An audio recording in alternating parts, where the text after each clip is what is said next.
हर हर महादेव। देखिए, 4 प्रकार के पुत्र हैं। पुत्र संतान जो उत्पन्न होती है वो 4 प्रकार के होते हैं। ऋणानुबंधी, उदासीन, शत्रुपुत्र और सेवक पुत्र। ये 4 प्रकार की संतानें हमारे प्रारब्ध कर्मों के अनुसार ही मिलती है। जिसका जैसा प्रारब्ध है उसको वैसी संतति प्राप्त होती है। ऋणानुबंधी पुत्र वो होता है कि पूर्व जन्म में आपने किसी का ऋण लिया होगा, किसी से कर्ज लिया होगा या कोई संपत्ति ली होगी, कोई उधार लिया होगा और वो उसको वापस नहीं लौटाया होगा, तो वो पुत्र के रूप में आएगा। और पुत्र के रूप में अगर वो पैदा हुआ, जन्म लिया, तो फिर वो आप जानते हो कि फिर वो सारे जीवन आपसे कर्जा लेता रहेगा, आपसे लेता रहेगा, देगा कुछ नहीं, क्योंकि उसने पूर्व जन्म का अपना ऋण लेना है ना भाई।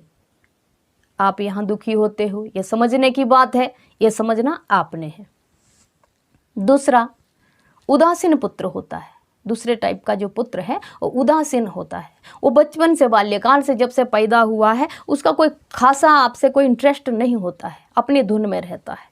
हालांकि माँ बाप तो बड़ा अनदेखा करते हैं, लेकिन ये अनदेखा करने वाली बातें नहीं होती, समझने की होती है कि अपने में मस्त रहता है, उसको कोई लेना देना नहीं रहता है। दादी से, नानी से, ऐसे लोगों से जाके उसका संपर्क ज़्यादा रहता है बचपन में भी, और बड़े होके भी। फिर शादी विवाह हो जाती है तो उदासीन पुत्र अक्सर वो जो है क्या करेगा, उसका आपसे कोई लेना देना है नहीं, ऋण है ही नहीं, ना लेने का ना देने का, वो अपना साइड हो जाता है, अलग हो जाता है। आप चाहे कितना रोना गाना उसके सामने करोगे, उसको कोई फर्क पड़ने वाला नहीं है, क्योंकि उसका लेना देना तेरे से है ही कुछ नहीं। यहाँ भी आप बहुत दुखी होते हो, क्योंकि आपका जो भाव है वो मैं लास्ट में आपको वो भी बताने वाली हूँ, और इसका क्या निवारण है इस दुख का वो भी बताने वाली हूँ। आप बड़े दुखी होते हो, जबकि उसका लेना देना है ही नहीं भाई। दुख के कारण सिर्फ सुख और दुख, ये दुख के कारण, यानी सुख तो सबको चाहिए, दुख नहीं चाहिए। दुख का कारण सिर्फ मन है। मन में जैसा भाव आप या जैसी समझ आप ला सकेंगे। अब आ गया बैरी पुत्र।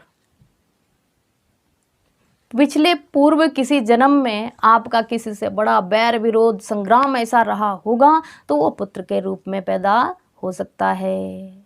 पुत्र के रूप में जन्म लेगा तो आपसे उसका बैर ही रहेगा, शत्रुता ही रहेगी।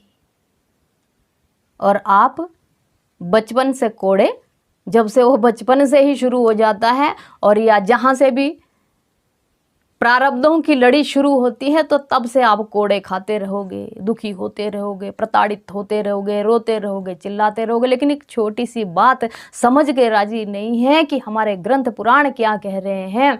हम बार बार हम जो है भगवत कथा का श्रवण करें ताकि हमें रास्ता मिल जाए, लेकिन वो बैरी है पूर्व का, वो आपसे बैर विरोध ही करेगा। आप चाहे कितनी सेवा कर लो, कितनी सेवा का वास्ता दे लो, क्योंकि यहाँ होता ही प्रारब्धों का खेल है।